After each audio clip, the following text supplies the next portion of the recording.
పెద్దలు బ్రహ్మానందం గారికి, ఆయన అభిమానులైన ప్రేక్షకులు, అలాగే ముఖ్య అతిథులుగా విచ్చేసిన ఆయన అభిమాన సహనటులు, ఇంకా మాలాంటి వాళ్ళు, మా శ్రీనివాసరాజు గారు లాంటి వాళ్ళు అందరికీ కూడా నా హృదయపూర్వక అభినందనలు తెలియజేస్తూ, చాలా మాట్లాడాలి అనుకున్నా కూడా ఇప్పుడు 15 మంది మాట్లాడారు, అందరూ బాగా మాట్లాడారు. ఆల్మోస్ట్ చెప్పవలసిన అనుకున్న పాయింట్స్ అన్నీ కూడా స్పష్టంగా చెప్పారు. కాబట్టి నేను ఎక్కువ మాట్లాడకుండా బ్రహ్మానందం గారి గురించి కొన్ని మాటలు, అందరూ కూడా చాలా గొప్ప కామెడియన్ అని ఇలా రకరకాలుగా బ్రహ్మానందం గారి గురించి అందరూ చెప్పారు. నేను ఎప్పుడు బ్రహ్మానందం గారిలో కామెడియన్ని నేను చూడలేదు. ఒక గొప్ప నటున్నే నేను వారిలో చూశాను.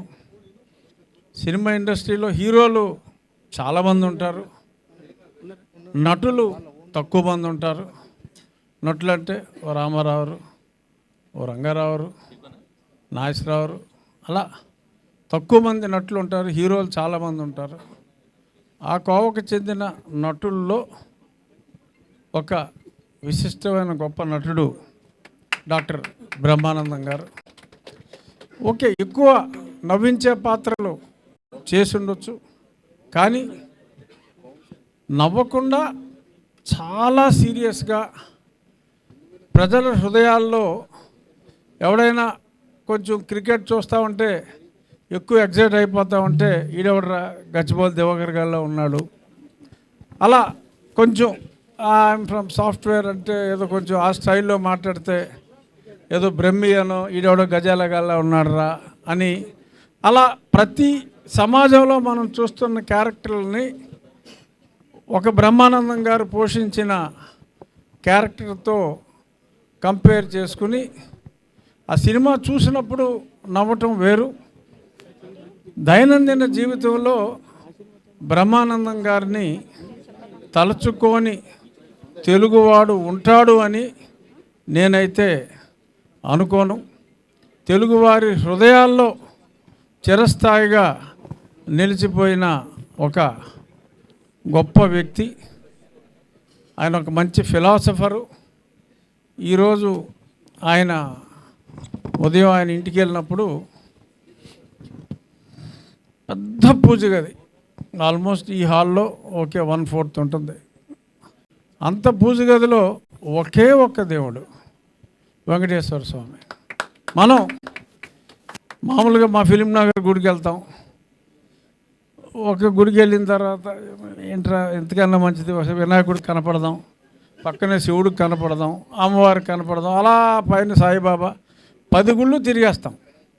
ఎందుకంటే భయం కావచ్చు, మితిమీరిన భక్తి కావచ్చు, ఏదైనా కావచ్చు. కానీ స్థితప్రజ్ఞత, నేను నమ్మింది ఒక్కడే దైవం, నా ఇంటిలో నా పూజ గదిలో సింగిల్ ఫోటో ఉన్న పూజ గది నేను చూడాల. పూజ గది లేని ఇల్లు లేదు, కానీ సింగిల్ దేవుడున్న పూజ గది నా జీవితంలో నేను చూసింది. హిందూ మతంలో నా జీవితంలో నేను చూసింది ఒక్క బ్రహ్మానందం గారి ఇంట్లోనే. ఆయన ఒక గొప్ప తత్వవేత్త. ఆయనకి కంపారిజన్లో కాస్త కామెడీ పాత్రలో పోషించి గొప్ప ఖ్యాతి గడించిన నటులతో కంపేర్ చేయాలి అంటే ఒక్క చార్లీ చాప్లిన్ గారితో ఆయన్ని కంపేర్ చేయొచ్చు. రంగస్థలం అనే సినిమా చూస్తే రంగ మార్తాండ ఆయన నట విశ్వరూపం. ఇన్ని సినిమాల్లో అంటే ఆయన నాకు తెలిసి 30 సంవత్సరాల్లో 1000 సినిమాలు పైగా యాక్ట్ చేశారు. అంటే మొత్తం మీద 1200 1400 కాదు నేను చెప్పేది. మొట్టమొదటి ఫస్ట్ 30 సంవత్సరాల్లో యావరేజ్ 35 నుంచి 40 సినిమాలు సంవత్సరానికి చేయటం అంటే అది అన్యజన అసాధారణం. మరి సినిమా హీరోలు కూడా మరొక స్టేజ్లో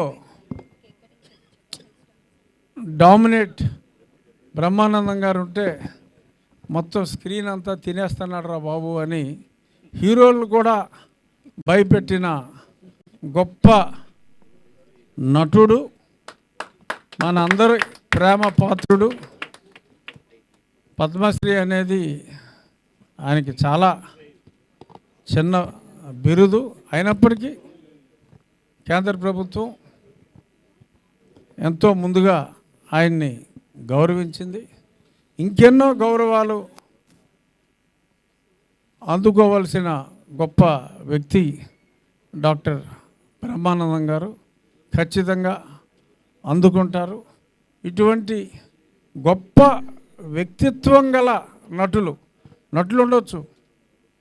గొప్ప వ్యక్తిత్వం గల నటులు అయిన బ్రహ్మానందం గారి కార్యక్రమంలో, ఆయన సప్తతి కార్యక్రమంలో అంటే 70వ జన్మదిన కార్యక్రమంలో పాల్గొనటం, ఎన్నో ఫంక్షన్లో పాల్గొన్నప్పటికీ బ్రహ్మానందం గారి ఈ 70వ జన్మదిన వేడుకల్లో పాల్గొనటం అనేది నేను ఒక ప్రత్యేకమైన వేడుకగా భావిస్తూ, ఎంత పెద్ద స్టేడియంలో చేసాము, ఎన్ని లక్షల మంది వచ్చారు అన్నది కాదు, ప్రతి ఒక్కడి కళ్ళల్లో ఈయన్ని చూస్తున్నంతసేపు నేను చాలామందిని అబ్జర్వ్ చేస్తున్నా. ఒక రకమైన ఆప్యాయత ఆ కళ్ళల్లో, ఆ ఆనందం, అదంతా చూస్తే నిజంగా మీ జన్మ ధన్యం బ్రహ్మానందం గారు.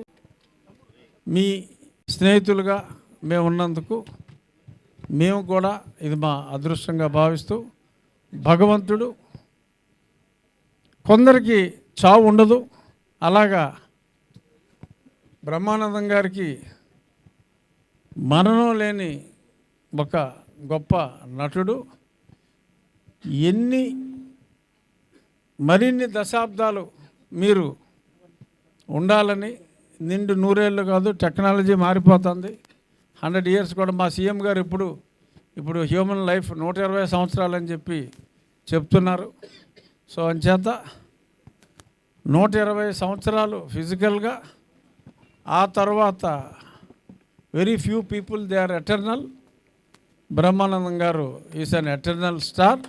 All the best sir. Thank you very much.